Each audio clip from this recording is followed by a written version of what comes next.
sapulcējušies, lai parunātu mūziku.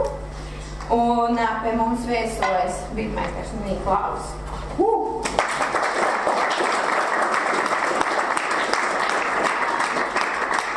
Reperis Ansis.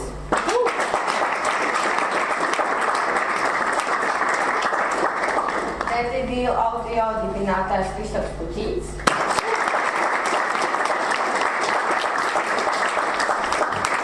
Raidījuma Vakara Kvartāls vadītājs Mārtiņš Pavasaris. Un producents un labela Vakara dibinātājs Alekss Cowles.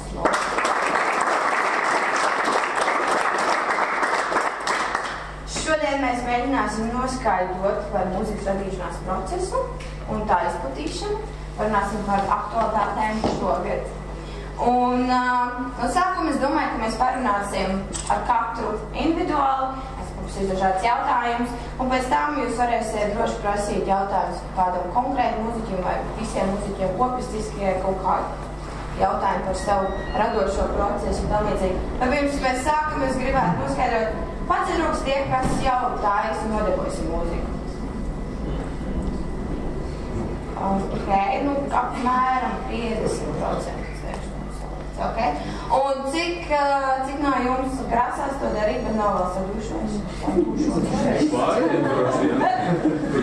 Kaut kādi 5%. Ok, super, labi. Tad sāksim mēs ar pašu pirmo cilvēku Niklāvu.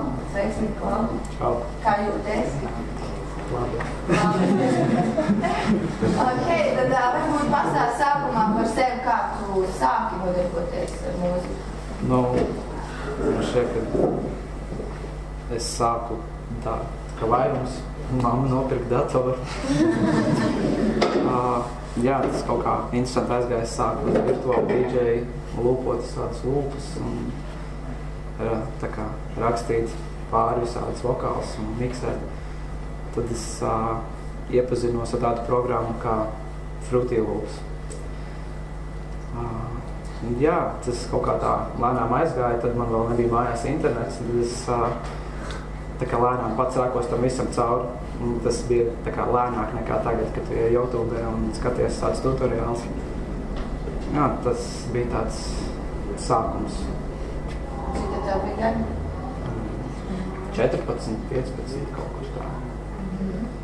Un tad snāk, cik ilgi ar to visu nodarbojas un kāds saprat, ka tas ir nopietni, ko tu gribi tiešām darīt?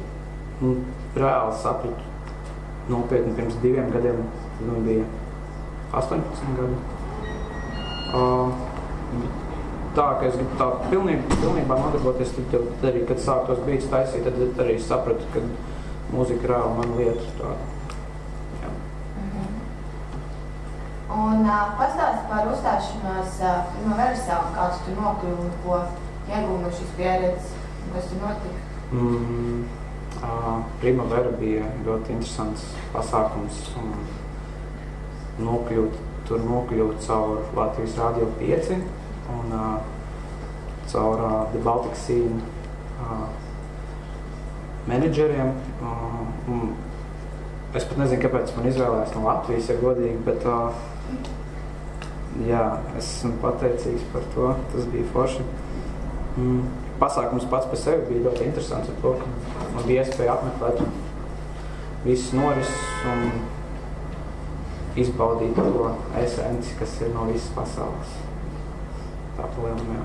Kāds bija tavs visspilgtākais iespējas no visas tā festivāls? Es biju Boiler Roomā uz Lunijas, tāds beatmakers, un tas bija tāds wow, pasaules līmeņi priekšnesums. Lai gan pašam personiski skaisti izanalizēja, ko viņš tur dara. Bija tāda neliela vilšanās, bet pats šovs bija diezgan iespaidīgs. Tas bija tāds spilgtākais iespējas. Vēl vārds pieminēt bija Kendrika Lamāra uzstāšanos ar dzīvo pavadījumu, kur visi instrumentāli no viņa albuma Good Kid, Mad City, ja nemaldos, bija atveidoti ar dzīvo pavadījumu. Tas bija ļoti, ļoti iespaidīgi.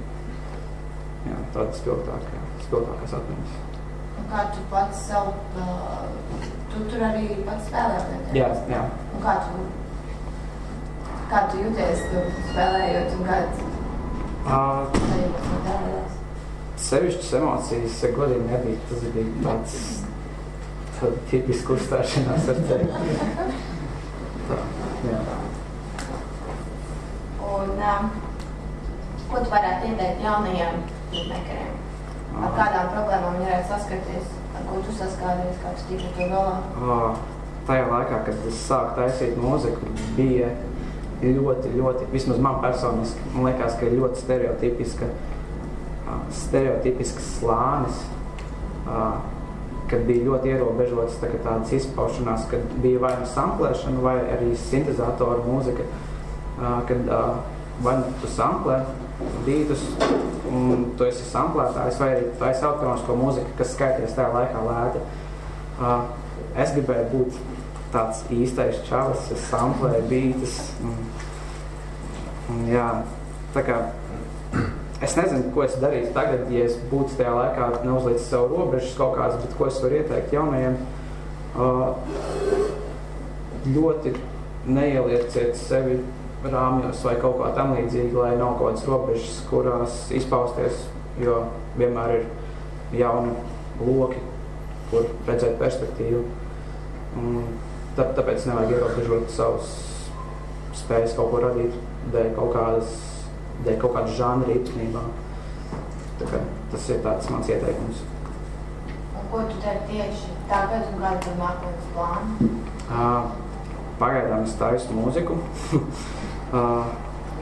Sadarbojos ar ārzemju labeliem. Un tieši šajā brīdī konkrētajā es ceļu savu personīgo studiju, kurus grasos arī realizēt, lai būtu kaut kāda tāda ienākuma, tā varētu teikt, tādi patstāvīgāki. Jā, tagad tāda plāna ir.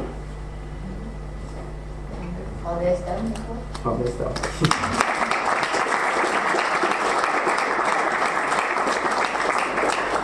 Tad nākamā Parunāsim ar Ansi.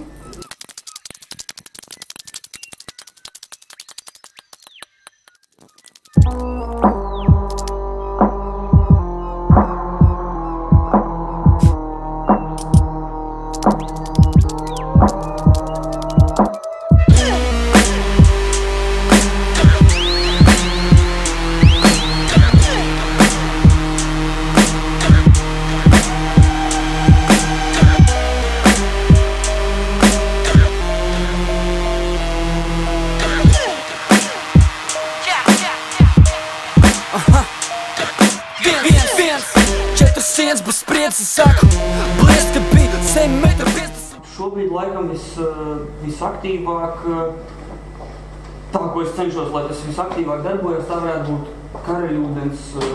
Karaļūdens ar tāds nosaukums, kas ir dots tādai pavisam jaunai hiphopa izdevniecībai, laikam tā varētu saukt to. Sākās tas viss ar to, ka mums Radio Pieci headquarteros Brasā ir studija, ar kuru mēs gribējām būt ļoti pretīm nākoši Latvijas reperiem, gan varbūt cenu ziņā, gan vispār attieksmes ziņā. Un tur sāka tapt diezgan daudz materiāls. Mums likās, ka to vajag kaut kā arī parādīt citiem cilvēkiem, gan jaunāks izpildītājs, gan jau pieredzējušāk izpildītāju gabals. Mēs sākām izdot izlases, ik pa 3 mēnešiem pa izlasēju. Un kaut kādā vienā brīdī šķita, ka Karaļūdens varētu arī sākt pildīt tādus kā hiphopa labela. Tas šobrīd drīzumā izstrādes procesā ir izdot laikam 3 ieraksti, kas nav tās izlases, bet es domāju, ka mēs tā turpināsim un tas ir kaut kas tāds, ko es visu laiku paturu redzeslokā, lai Karaļūdens tā kā kustētos uz priekšu un viss notika tajā ziņā. Aktīvas lietas, vēl vis kaut kas ir, pie kā mēs šobrīd strādājam. Īsumā gandrīz viss, arī kas nav mūzika, kas ir saistīts ar hiphopu Latvijā. Tas ir gan kaut kāda varbūt blogošana, gan pirms kādu laika bija arī podcastošana, tagad tas ir bišķiņ nopauzēts viss. Mums ir viens jauns interneta projekts šobrīd, ko mēs iespējams uz jauno gadu palaidīsim gaisā. tas ir tas, kas man šobrīd pirmais nāk galvā. Un tu strādā mūzikas jomās pilnas lodzi? Skaņas jomā noteikti, mūzikas jomā varbūt ne līdz galam gluži, jo es ikdienu pavadu Dirty Audio studijā Brasā, un tur mēs darbojamies ne tikai ar teiksim, bītiem vai repu, mēs tur piesārņojam arī vēl pie šī tā cita, pie reklāmām arī, pie mums tagad kādam muzejam ir jātais tur soundtracks vienā konkrētā telpā, un tas ir tas, kas šobrīd tāds pēdējais aktuālais. Tā kā ļoti tagad plašinās tas profils arī. Ir lietas, kas ir, var gadījies iemācīties tieši darbojoties hiphopā un saprotot, kā, teiksim, strādāt ar skaņu.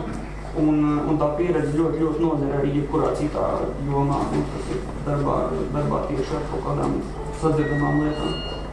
Ja runa ir tieši par mūziku, es plānoju tur pavadīt vēl diezgan daudz laika, un tad attiecīgi gribētos arī, lai tā jāpiestrādā arī pie citām jomām, lai man pašam tur būtu patīkami darboties un strādāt. Varbūt tāpēc it kā šķiet, ka es kaut ko padaru vienā, otrā, trešajā jomā, bet man tas viss liekas, ka ir vajadzīgs, tāpēc, ka man pašam šķiet, ka tas netur līdz tām prasībām, ko es pats gribētu varbūt redzēt, kā izpildītājs jau var saprast, ko es gribēju pateikt.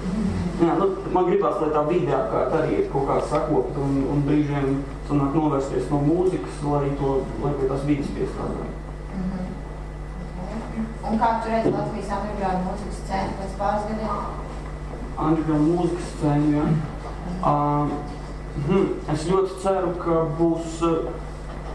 Man ir tāda sajūta, ka varbūt uz to jau tagad iet, bet ka cilvēki nedaudz tas nodalījums vispār kā tāds mainstreams un undergrounds nedaudz būs pamainījies un cilvēkiem būs vienkārši mūzika un būs cilvēki, kas klausās mūziku, kas neklausās, jo tajā brīdī, man liekas, kad cilvēki, kas rada mūzikas, kas, teiksim, producenti, ierakstu kompānijas, ja viņi skatās uz savu darbības lauku, kā tas ir mainstreams un tas ir undergrounds, ar ko viņi strādā, tas jau pašā saknē nedaudz dīvaini ielikt, kā Niklāvs runāja par rāmjiem jau šobrīd, bet uzreiz mūziku ielikt tajā kaut kādā aplokā, kur būs vai vieni vai otri. Gribētos redzēt, ka aploku nav, ka ir mūzika, kas ir, es nezinu, kā tur mākonis, debesīs, un katrs var paņemt kaut ko. Ja tev patīk tas mākonis, tev viņš patīk, un nevis tev ir sienas, kas neļauj tev viņus redzēt. Un ko tu vari ieteikt visiem pārējiem, kas vēlas darboties šajā lauksnē?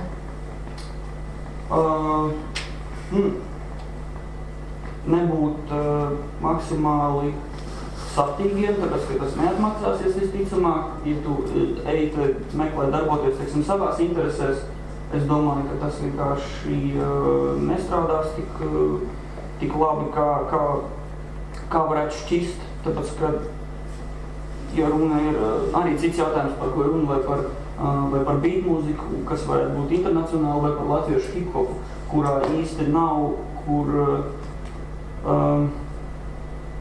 kur tikt šobrīd latviešu hiphopā. Ir vispirms nezinu, kādam jābruģē tas ceļš, lai citiem būtu pa kurien iet, tāpēc, ka nevienu nav vērts, nezinu, grūst malā vai kādam kāpt uz galvas, lai nekur neaiziet. Tāpēc, es nezinu, visiem ir... Pagad? Jā, ja tu nāc iekšā tajā visā, tad tev ir jānāk palīdzēt būvēt to visu. Nevis izmantot to kaut kāds cits ir būvēs. Paldies.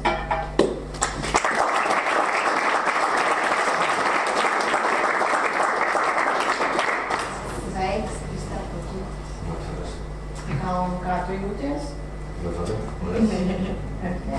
Pastāst par sevi, kā izveidojas Dirty Audio. Es savukārt elektroniskā mūzikā esmu kopš visiem 14-15 gadiem.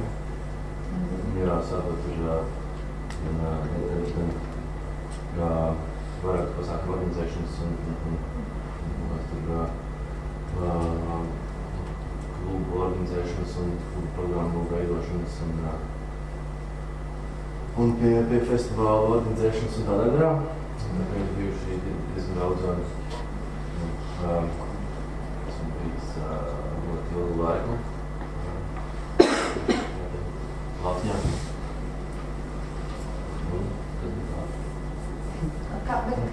Kā tu nonāci līdz tam? Kā līdz laikmaklēt nonāci? Jā. Tas kaut kā bija vienbrīd bija tāds sapnis, kad man gribās strādāt mūziku un gribās tieši kaut kā vai šeit Latvijā par mums ir attīstās tā oriģināla elektroniskās mūzikas skatura un kaut kā būtu varētu aiziet to pašu pasākumu, nevis klausīties tie, kur tur DJ, un tad var klausīties pašmāķēku radu. Un tā kaut kā, un tad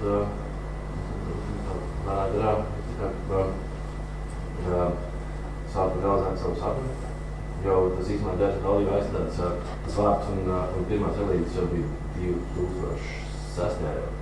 Viņš nekur nav pieejams, un tas bija tāds īsts brīdis, kad tas parādījās, bet tad vēl bija Bertiņu Andrēsalā, un vienmēr bija pārāk daudz darba ar pasākumu organizēšanu, tur vietas rūpēties, ko mūsu pils dzīvotu un teātris sākās tādā garā, nācās atlikt to lietu malā, un bija laiku.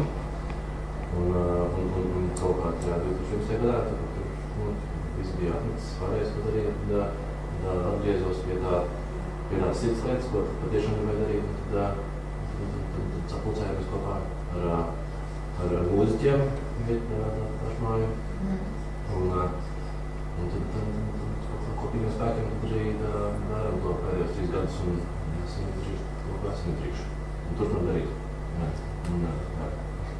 Un kāda tev ir ikdiena metodoloģija? Nāku biroju. Kāda tev pienākumi? Kāda pienākumi? Es nezinu, kaut kāda strateģiskā plānošana un klausīties mūziku, domāt, ko izdod networkings un komunikācija ar vietējiem mūziķiem, gan ar mēdījiem, gan ar partneriem, gan domāt, ko visu to kaut kā, nezinu, to satrēt kopā, domāt, tur rūpēties to, lai tur savspējas attiecības, tur kā to kolektīvo vēstotni un tur kaut kā, jā, tur Facebook, Twitters. Skaidrs. Un cik liela ir jums komanda? Cik mums var komanda? Jā. Tā pie organizētājas lietām,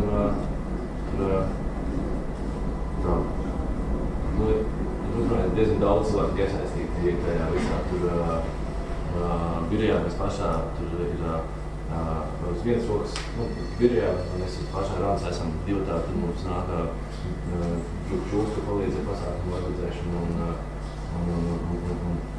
tur mums ir vizuālās puses, Mārtiņš Pavasaris un Ansis Kolmanis un Vakara Kvartāls par vizuālās puses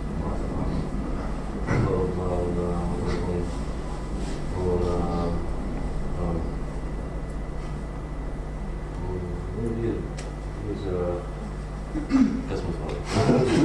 Mums Katrīna Volta Jā, mums bija ļoti īpaši vienmēr, kas palīdzēja kvalitāti strādāt. Un tagad mēs ļoti ceru, ka mums pievienosies vēl slēdz asins tieši mēs esam dziļi iekšā un dzirdam visu to jaunu, kas nāk ārā. Mēs strādājam to, lai mēs to mūziku izplatītu informāciju.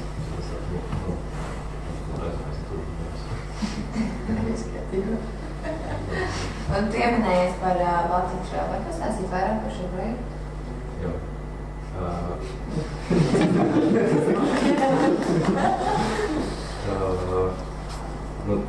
Baltijas padās, kā mēs šeit Latvijā esam sapulcējušies kopā. Un dzīvēm, un mēs atzīmējam to mūzikas skatu. Tā kaut kā gribējās gribas, lai arī Baltijas valstī tāds skatuves, kas katrā valstī ir dažādas, un mūzikas arī ir pazīstami, un tas sēmas, un tās kultūras saplūst kopā, un mēs mazas valstis un to. Un tad tas bija tāda iniciatīva, lai mēs tāds vieglas, lai vienkārši varētu sadraudzēties savā. Un īstenībā, lai arī paši mūziķi, lai savā starpā var mācīties, katrs savu pieredzi, kādas vajag tehnikas vēl pasakām. Tur Niklāvs ir vairāk arī pateikt par to norisi, un viņš ir abo divos ir piedalījās Cowles. Tā ir kas par to savstarpējo draudēšanos un mācīšanos vienam otru.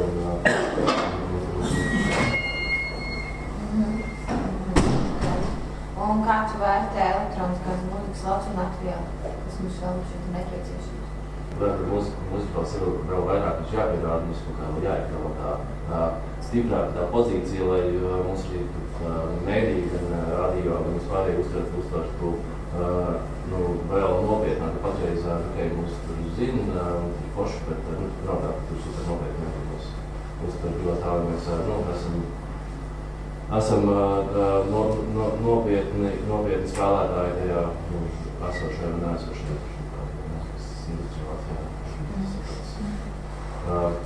jā, kaut kā tā, lai vairāk es kaut kur skatu, vairāk es kaut kur raksta. Jā, mums lai nav tikai pasākumi, kur atnāk 300 līdz 500 cilvēki vai 200, bet lai mēs varam savākt 1000, 2000, 3000, tā kaut kā, nezinu. Un kam jābūt gatavam cilvēkam, kas vēlas vadītāju? Jā. Protams, pie intensīvu darbu, pie komunikācijas un tādiem cilvēkiem, pie draudēšanās.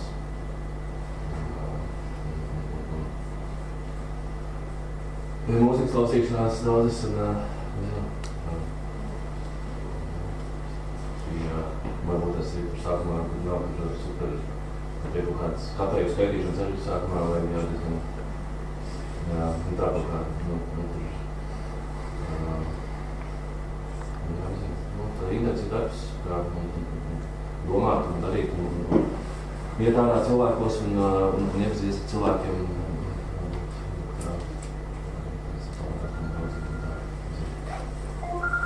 Jā, intensīva darbs tā visu un izdiedošanās.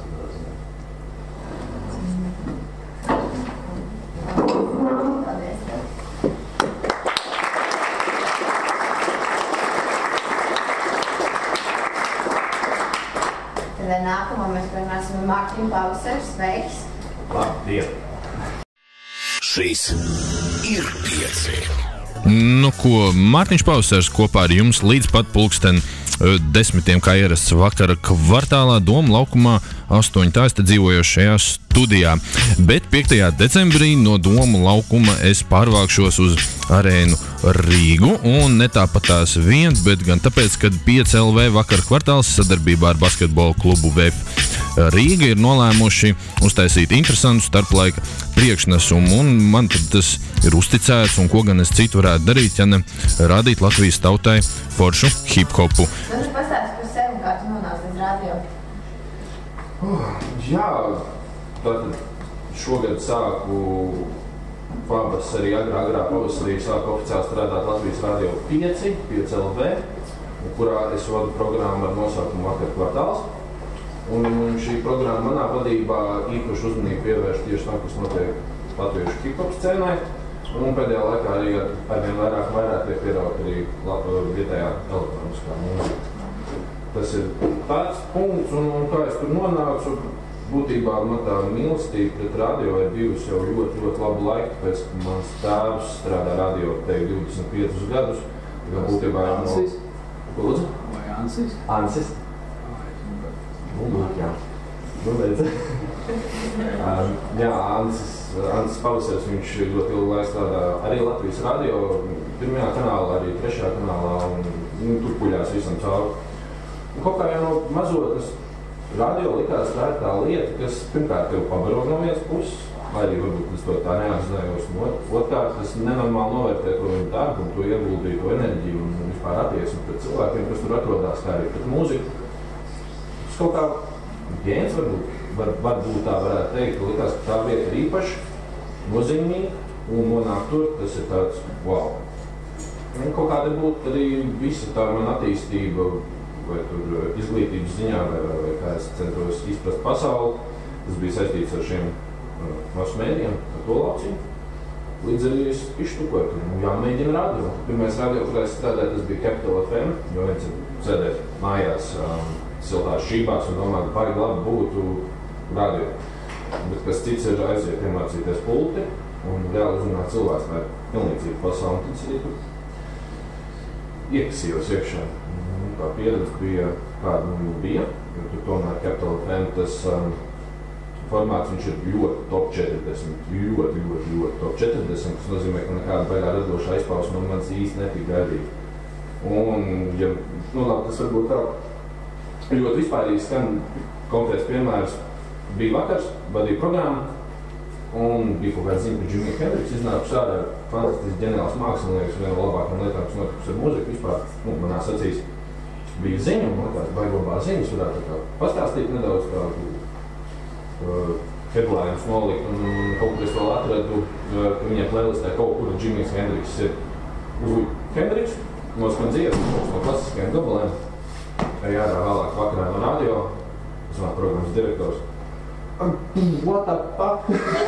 Ko tu izdarīji, ko tu palēji, kas tas ir, kādām tiesībām tu vispār? Un tad es sapratu, kas ir radio formāts. Un es sapratu, ka man ir radio formāts. Jo labi, ok, paldies īstenībā viņam par šo mācību, no hard feelings, protams.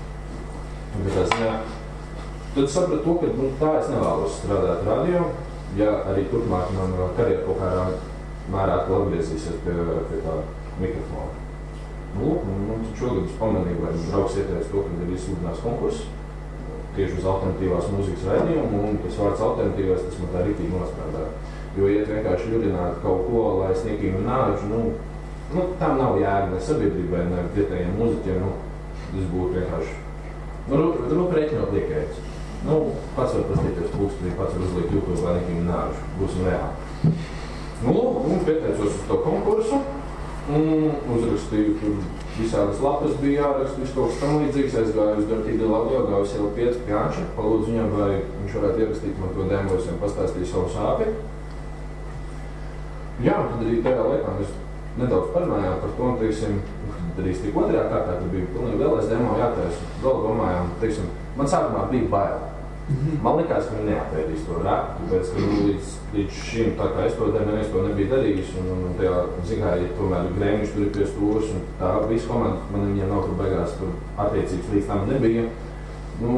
Bija tas jautājums, vai man to karjeru mēģināt būvēt kopā ar latviešu mūziķiem, vai arī tā kā turēties kaut kādā mistiskā indiju fiškā, kur mēģināt iegūt kaut kādu uzticību.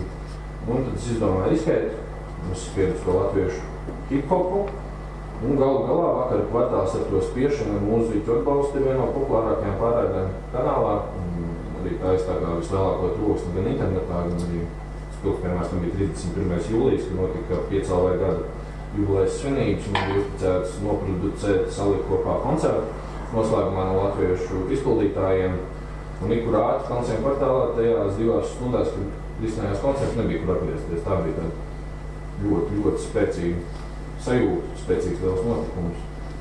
Un tā es tur šiburēju par to radio. Un tā es tur esmu nonācis un apmēram visu samazinot līdz 1 tvītu izmēram. Tas man tiešām ir gēnos, es to vietu ļoti mīlu, varbūt man ir bišķi vairāk kāds romantisks skats uz to, tāpēc tas ģimenes fons un tā kā. Paldies, Alekss! Paldies! Un kā tu nonāci līdz šim te latviešu hiphopam, kā tu redzi tā attīstību? Noredz. Tā, man ir 22 gadi, un pirms 12 gadiem Ozols izdeva augstāk tālāk stiprāk albumu savu. Tas laikam bija otrais studijas albums, un nemaldos nepateikšu precīzi. Tagad kaut kur es biju sakasījis pāris latus, nezinu, vai no kaut kādām dāvanām, vai no kaut kādu, aizgājām ar džekiem pa kluso uz galeriju centru, otrajā stāvā bija G līdz G. Veikals, man liekas, mūziku varēja sapieties kasetes diskus, bet kurā tā laikā bija nama disku. Nopirku kaseti, man bija arī kasešu atskaņotājs, un es klausījos, un tā, man liekas, bija tāda pirmā tāda wow pieredze, kad Latvijā latviski rako. Protams, tajā vecumā lielās prieks bija to, ka viņš, ka tur nesmu pie vārdu izskatās. Es to klausos, tāda sajūta, māma brauc mašīnā pie stūras, un es tur aizmurēju mācos, kas ir Dajons un Hans Līdzi. Tas, jā, izglītojošs materiāls par tā laika aktualitātēm. Tā bija tā pirmā saskarsme, protams, tajā laikā sežot mašīnā mācoties lamuvārdus no Ozola, un es nesapratu, kas ir hiphops, kas tas tāds ir vai ne, un bija kāds platas drēbes un kaut kas tam līdzīgs, tas ir best. Jā, un tā kaut kā viņš tur stāvēja blakām tā mūzika un tam līdzīgi, un tā miksējās ar rock'n'rollu arī no tā, kas man tika pielupināts, un tad kaut kā tā jocīga bērnība bija, es miksēju Ozola ar Led Zeppelin būtībā, tas ir okay, weird. Bet tā saskarsme ar latviešu rapu, kas ir šodien dzirdams ar šīs dienas populārākajiem izpildītājiem, tas ir 2008. Gada nogala. Bija tāds portāls kā Radio, kurš tagad ir tā uz miršanas stadijas, bet tur ir cits stāsts, ko Ansis labāk pastāstīs. Un tur bija pilns ar dziesmām, tur viss kaut kas bija, tur bija ievietot interviju no Radio Naba, kurā bija aizgājis Eliots stāstīt par rapu, tas točni bija nenormāls undergrounds, ka tas bija ļoti grūti aizsniedzams, tā vienkārši tiešām vajadzēja atrast to HH Radio. Tādam jaunam džekam, kurš vēl nevarēja, teiksim, iet uz Citadelas ielu, kur bija tāds klubs kā Cowles, un tur vēl cits stāsts.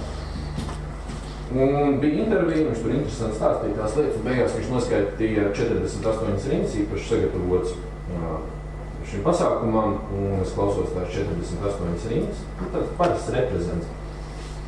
Un man vienkārši smadzenes izkusa. Tur bija tik nenormāli daudz salīdzinājumu, ļoti laba ritmika, metaforas un tāda valodas bagātība un pasniegt nenormāli asprātīgi par visādām tēmām. Un likās, tā var? Tas ir pa īstam, tas notiek. Wow, es uzreiz zvanīju vienam no saviem tuvākajiem draugiem, kurš starp citu arī tur sēž, un es jums sāku, necīgi klausēt, tūlīt būs links. Un tad arī sākās tā klausīšanās. Iepazināmies ar pārstāvjiem, tā līdzīgi. Un kaut kā tā nebūtu. Atgriežoties pie tās radiotēmas, tajā brīdī, kad tika dot tā iespēja, tā ticība un tā sajūta no tā vakar, pēc pirmā reize dzirdēt tās 48 rindas, viņa bija saglabājusies ļoti spēcīgā līmenī. Un iekšā bija tā sajūta, ka gluži kādam jābūt tam advokātam, kas tā kā saka, ka tās tiešām ir labi. Dievs, mums te blakām ir tādi džeki. Uz to pusi bija. Tā tas kaut kā samiksējās, tas latviešu raps, radio. Jā, punkts. Un kā tu redzi viņa attīstību? Pa spirāli uz augšu. Pa spirāli, jā. Nevarētu teikt, ka ir tāda viena konkrēta līkņa šajā brīdī no, teiksim, kaut kā 2007. gada, līdz šodienai, kur varētu šitāt, ka nomērīgi, kur tomēr ir bijuši arī kritumi, dziļi kritumi, bet Ansis labi pateica to, ka, ja tu tagad lec iekšā tajā visā mūzikas žanrā, būtībā nāc ar saviem ķieģeļiem, nāc ar savu buldozeri, jo mums būs jātājas ceļš. Tāpēc, lai arī daudz tie cēlumi ir izrauti, daudz kas ir izcirsts un, teiksim, šī gada laikā ir ļoti daudz padarīts, kurā gadījumā priekšā ir vēl ļoti daudz darba, kas vairāk nav tikai uztaisīt mājās foršu tekstu, atrast kaut kādu labu pavadījumu. Tur vajag pilnīgi, tur nevar vispār haltūrēt. Bet, diemžēl tā haltūra notiek, un tas bremzē visu to procesu. Jo, piemēram, ko var redzēt YouTube, ir viena no labākajiem džekiem, viņam ir videoklips, 80-100 tūkstoši skatījumu, un kaut kāds puika, kas tiešām brauc ar muti, kur nevajag braukt īsti neritmā, viss ir tāds nenormāli, haltūra, šausmīga liekanība, un viņš ar savu agresīvo spamu ir ticis līdz 200-250 tūkstošiem skatījumu.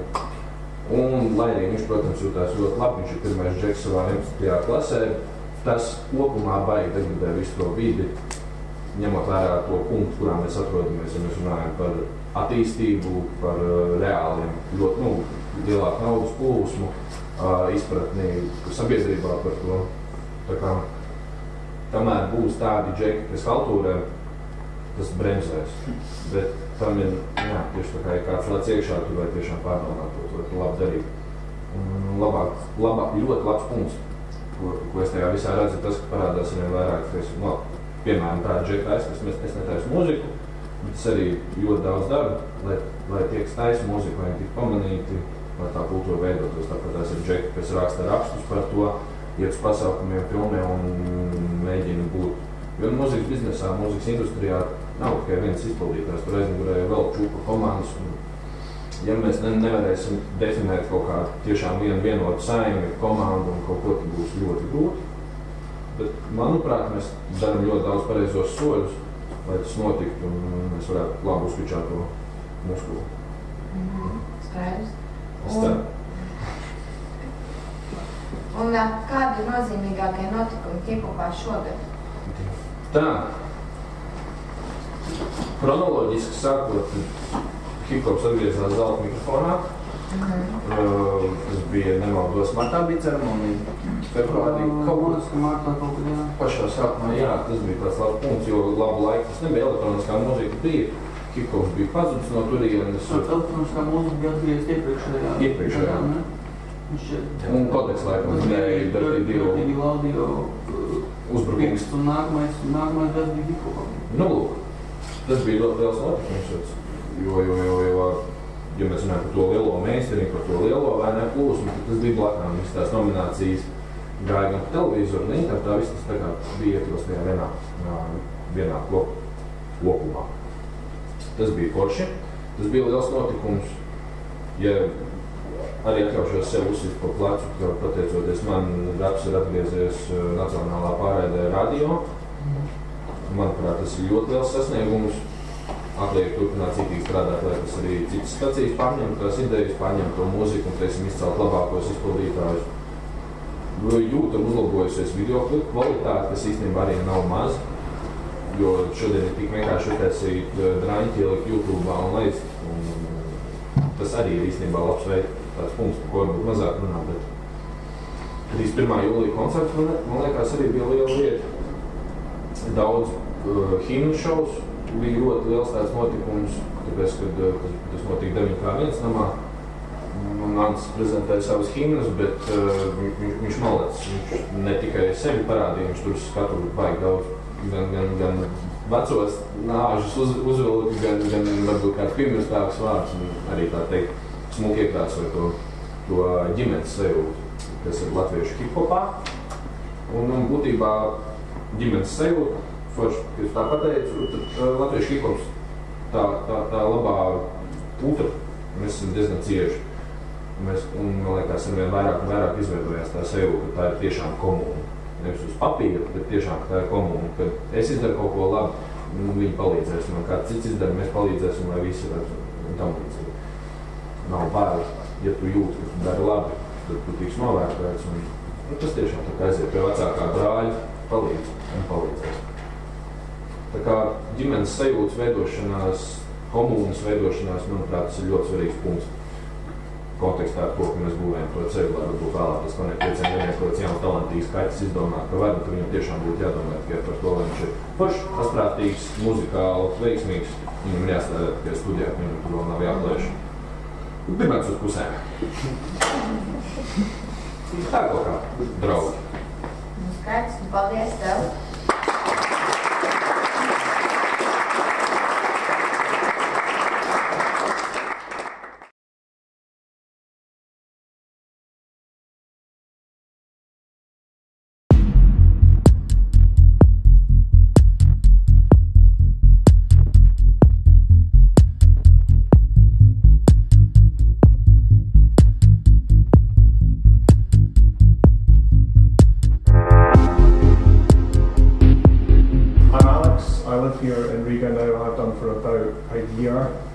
And I produce music, I run a couple of small labels, I have a podcast, a blog, and various different musical things. I've been producing music for since about 2005, 2006. Started doing mashups and unofficial remixes and stuff like that, and moved from there to putting my own elements into each of the tracks, and then made the shift over to producing entirely my own tracks, and then sort of at that point discovered dubstep and sort of tried to ride the success of dubstep a little bit, and by doing kind of deeper styles of that kind of music. So in a way, the rise of dubstep felt like my punk music, where people could affiliate themselves with it, feel like they were being part of the movement. I've since tried to distance myself from that a little bit.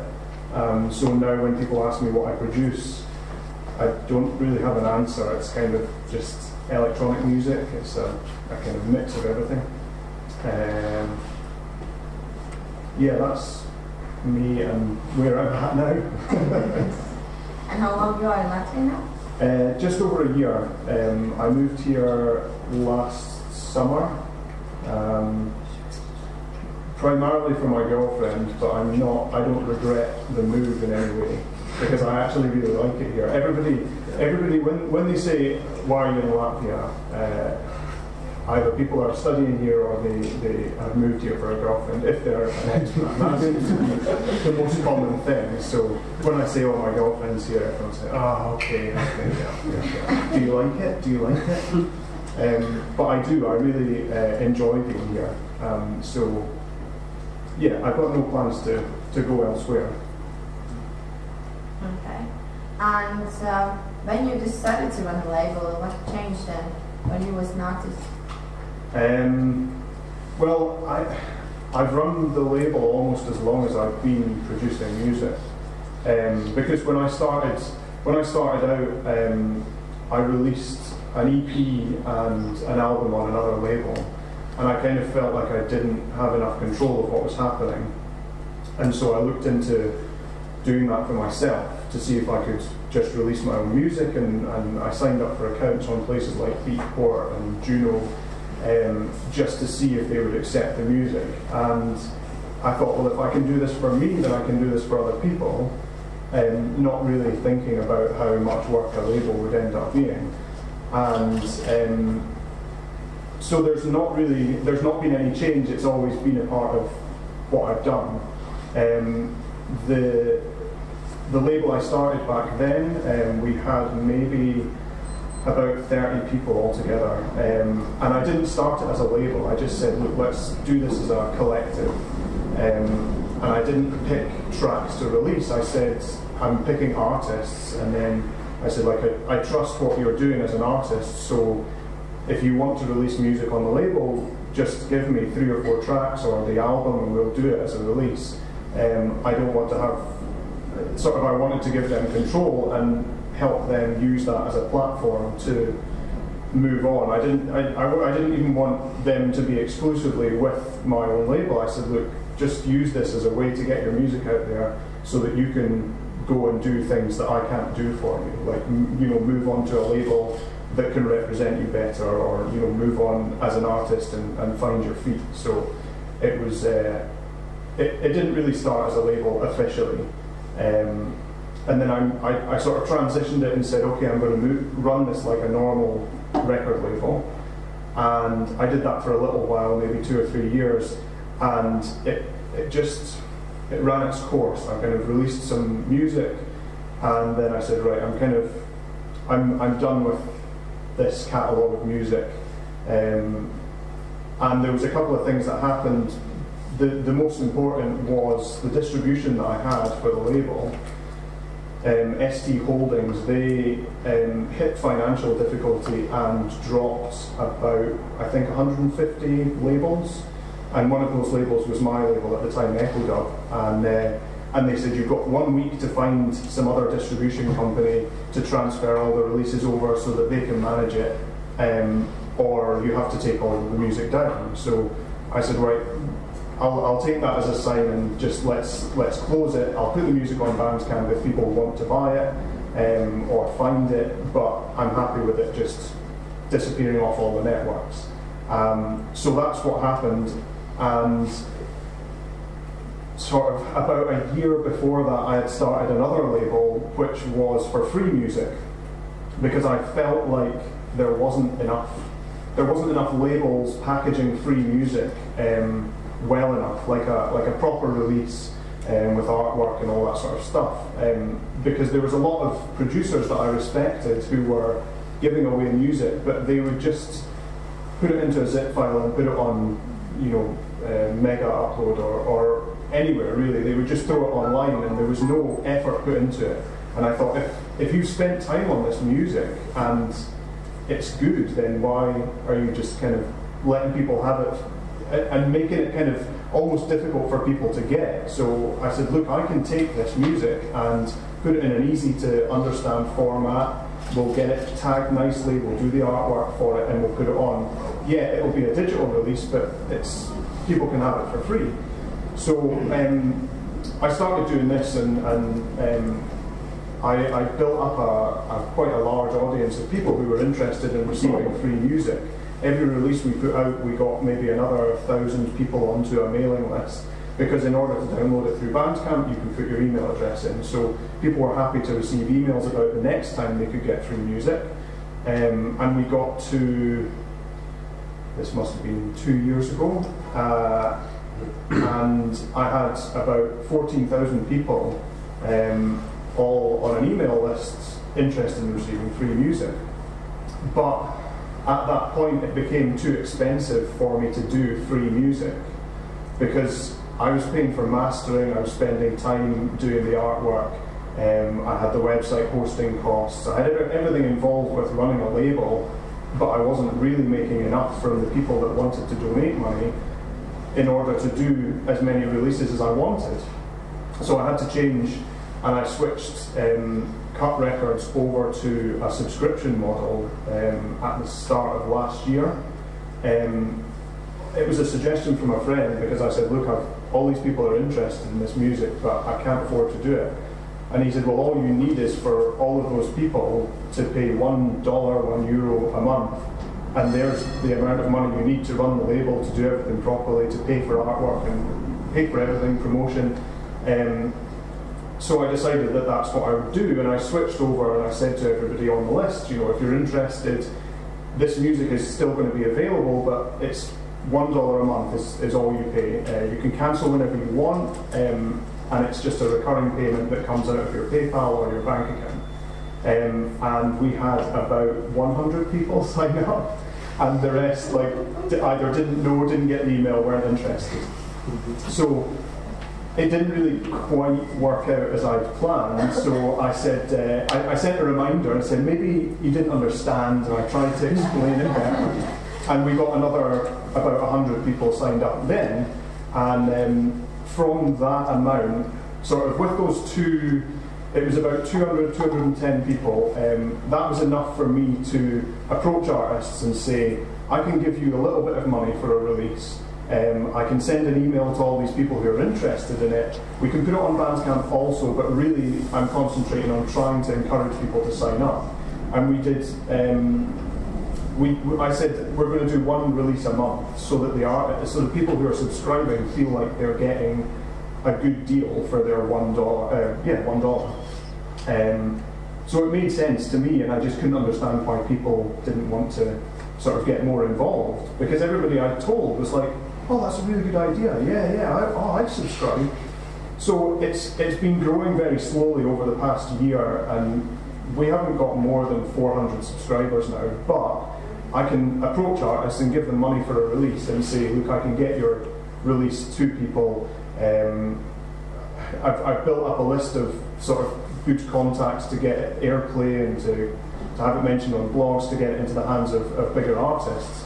So I'm at the stage where I just need to either keep going and push through and eventually get to the point where I can pay people more for their music to release it, or change something, I don't know, double the subscription fee and hope that the amount of people that I lose you know, I still make a little bit more on that. But ultimately, I'm doing this, and I'm doing the labels not really.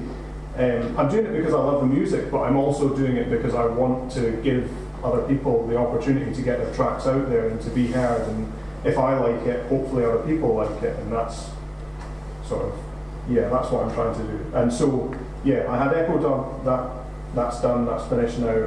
Cut is the subscription label, that's still happening.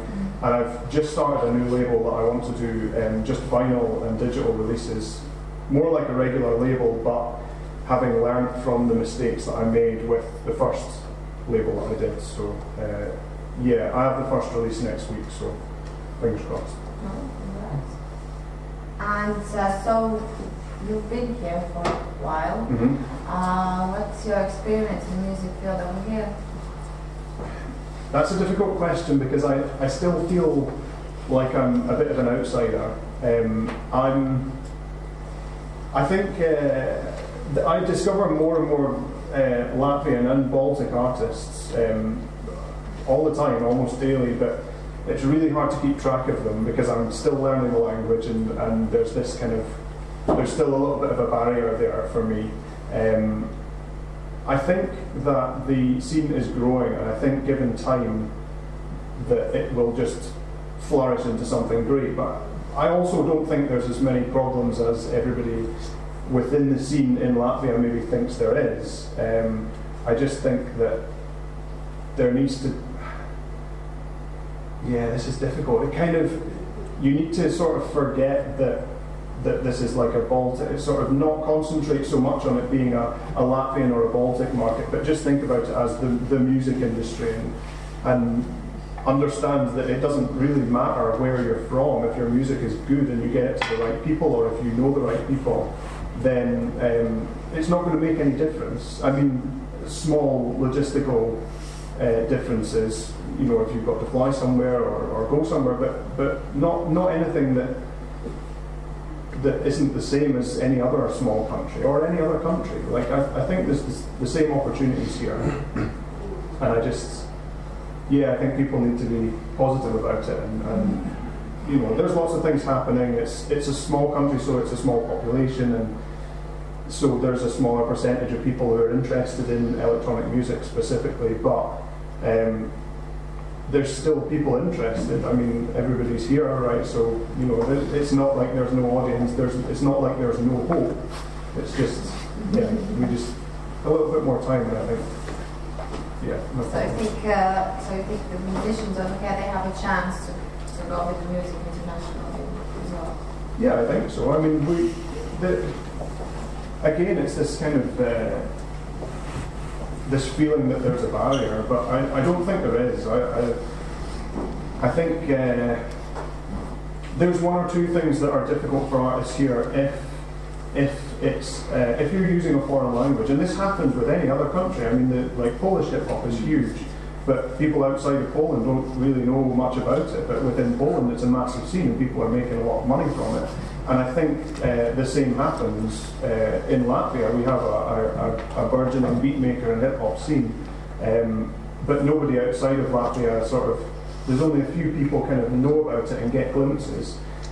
And some of that is probably down to the fact that if it's Latvian language, people are going to struggle to understand, so they have to appreciate other elements of the music. So, you know, you have to put more into the tracks and hope that the people will forgive the fact that they don't understand the lyrics in order to listen to it. So I know that Edgar Zilda from Satellites LV, I had spoken to him about the band, and he said that, well, we Latvians have a very strong sense of identity, and he didn't want to move into singing in English, so it's difficult for them to get any bigger than they are, because a lot of people have heard of them. But if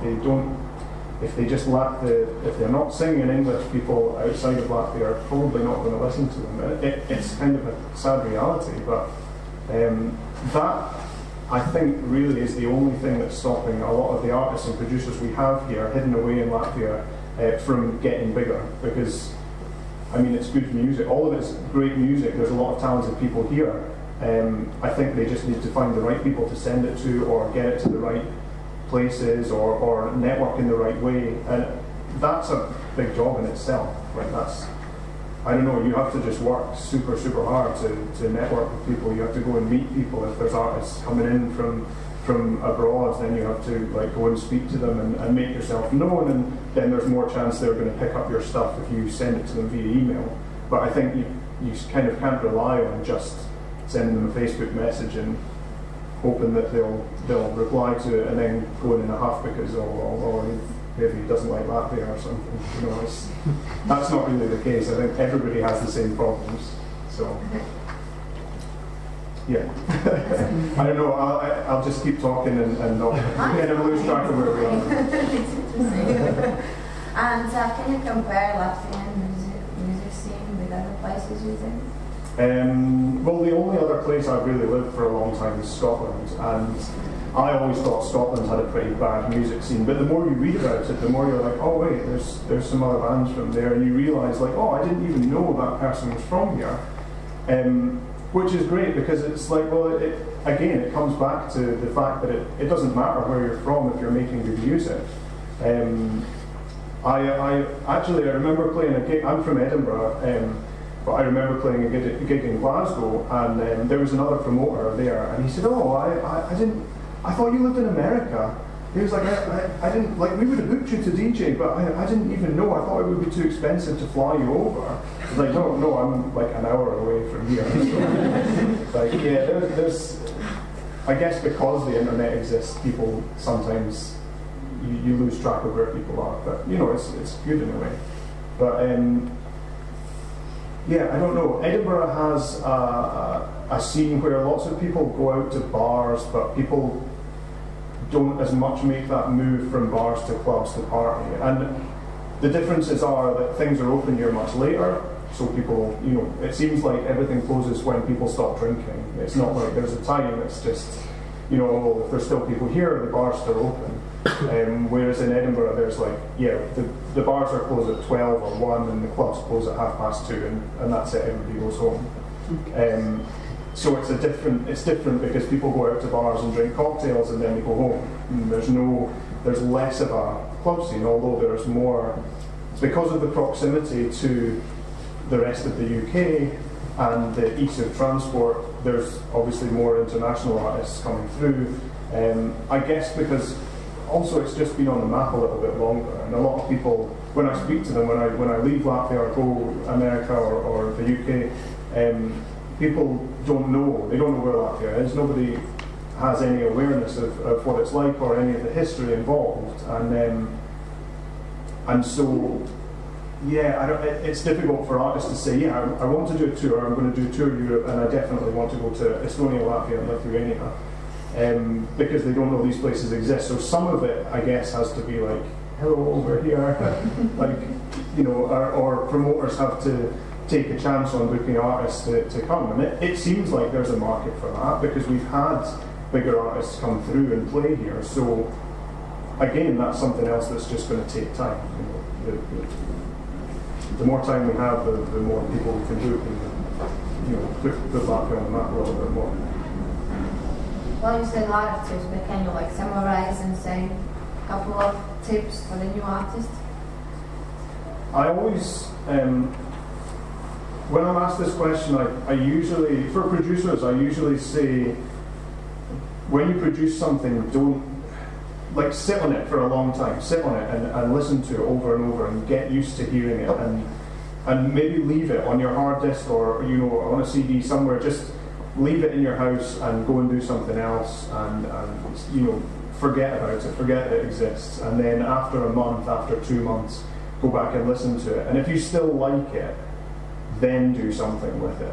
But there's a lot of producers will send me something and they'll say, I just made this half an hour ago, I'm really pleased with it, and you listen to it and you think, oh, I don't know if this is good enough, and then a month later they'll email, do you remember I sent you that?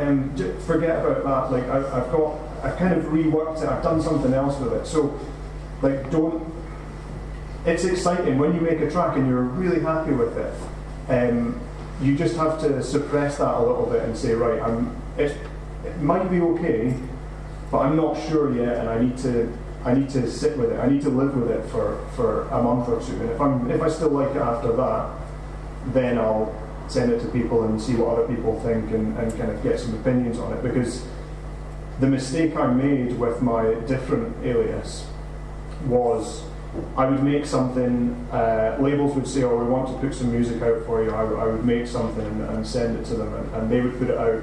And that would all be done in the space of 2 or 3 months, and then it would come out, and I'd think, oh, I don't like this anymore. I'm not happy with it. And then I would, when people said, oh, that release that you did a while ago, yeah, I like that. I think, oh no, that's not. I'm not doing that anymore. It's not. I wanted to get rid of that and get away from it. So now with my new alias, Stillhead, that I'm doing, everything that I'm releasing is something that I've been living with for a lot longer, and I'm a lot more comfortable letting people hear it and putting it out there. So I guess that's, like, for producers, that's the most important bit of advice, I guess. But yeah, everything requires so much work. I read something today, a lot of people talk about this 10,000 hour rule. In order to become an expert at something, you have to spend 10,000 hours. And I've not spent that much time doing anything. I don't like anything, you know, aside from breathing or eating.